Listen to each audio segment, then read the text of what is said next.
ગુજરાતભરના તાજા અને સચોટ સમાચાર મેળવવા માટે અમારી રાષ્ટ્રીય સમાચાર ચેનલને સબસ્ક્રાઇબ કરો અને બેલ આઇકન પર ક્લિક કરો। સુરત સહિત સમગ્ર વિશ્વ પ્લાસ્ટિકના દૂષણ સામે ઝઝૂમી રહ્યું છે અને પ્લાસ્ટિકનો ઉપયોગ ઓછો થાય તેવા પ્રયાસ વચ્ચે સુરત પાલિકાએ ડામરની જગ્યાએ પ્લાસ્ટિકનો ઉપયોગ કરીને રોડ બનાવવાનો પાયલોટ પ્રોજેક્ટ શરૂ કર્યો છે। સુરત પાલિકાએ છેલ્લા થોડા વર્ષોમાં પ્લાસ્ટિકનો ઉપયોગ કરીને 30 કિલોમીટરના રોડ બનાવ્યા છે। પાલિકા દ્વારા વેસ્ટ પ્લાસ્ટિકમાંથી રોડ બનાવવા માટે સુરત શહેરના જમા થતા કચરામાંથી રોજનું 125 ટન પ્લાસ્ટિકને રિસાયકલિંગ કરવામાં આવે છે અને તેમાંથી દૈનિક 20 એમ્ટી પ્લેટ્સ બનાવી તેનો ઉપયોગ વિવિધ પ્લાસ્ટિક પ્રોડક્ટ માટે કરવામાં આવે છે અને તેમાંથી પાલિકાએ રોડ બનાવવાનું શરૂ કર્યું છે। અહીં 1 કિલોમીટર રોડ બનાવવા માટે 10 ટન પ્લાસ્ટિક વેસ્ટનો ઉપયોગ કરવામાં આવે છે।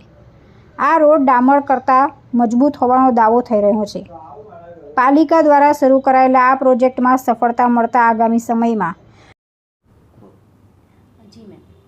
સુરત મહાનગરપાલિકા દ્વારા પ્લાસ્ટિક વેસ્ટનો ઉપયોગ કરીને રોડ બનાવવા માટેની કામગીરી હાથ ધરવામાં આવી રહી છે।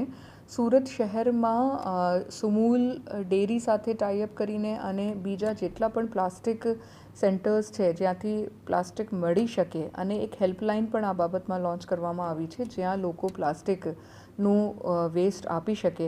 એ તમામ માધ્યમોથી પ્લાસ્ટિકનું વેસ્ટ ખૂબ જ ઝુંબેશ સ્વરૂપમાં કલેક્ટ કરવામાં આવે છે અને એમનું સાયન્ટિફિક રીતે એમનો નિકાલ કરવામાં આવે છે।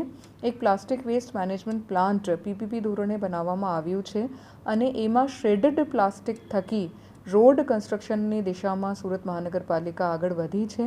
અત્યારે સુધીમાં 30 કિલોમીટર જેટલા રોડ શ્રેડેડ પ્લાસ્ટિકનો ઉપયોગ કરીને બનાવવામાં આવ્યા છે। 158 મેટ્રિક ટન પ્લાસ્ટિકનો ઉપયોગ આ રોડ કન્સ્ટ્રક્શનમાં કરવામાં આવ્યું છે।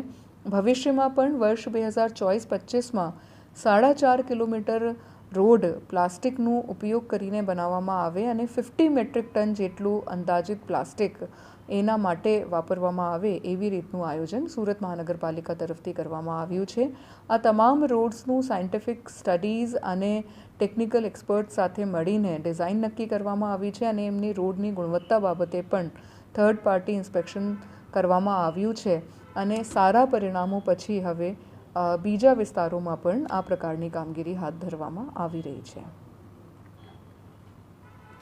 પાલિકા દ્વારા અન્ય રોડને પણ પ્લાસ્ટિકના બનાવવાનું આયોજન થઈ રહ્યું છે। પ્રતિબંધિત પ્લાસ્ટિકનો ઉપયોગ અટકાવવા તથા પ્લાસ્ટિકનો ઉપયોગ ઓછો થાય તે માટે પાલિકા તંત્ર કામ કરી રહ્યું છે। જો આ રીતે દરેક શહેરોમાં અને રાજ્યોમાં પ્લાસ્ટિક કચરાનો ઉપયોગ કરીને રસ્તાઓ બનાવવામાં આવે તો પ્લાસ્ટિકથી થતા પ્રદૂષણને અટકાવી શકાશે। એટલે આનાથી આપણને 2 લાભ થઈ શકે અને બીજું પ્લાસ્ટિક નિકાલ માટે અલગથી કોઈ બજેટ પણ બનાવવાની જરૂર નહીં પડે। આ રસ્તાઓ વર્ષોના વર્ષો સુધી ચાલે છે। તુલસી શર્મા સાથે રાષ્ટ્રીય સમાચાર સુરત।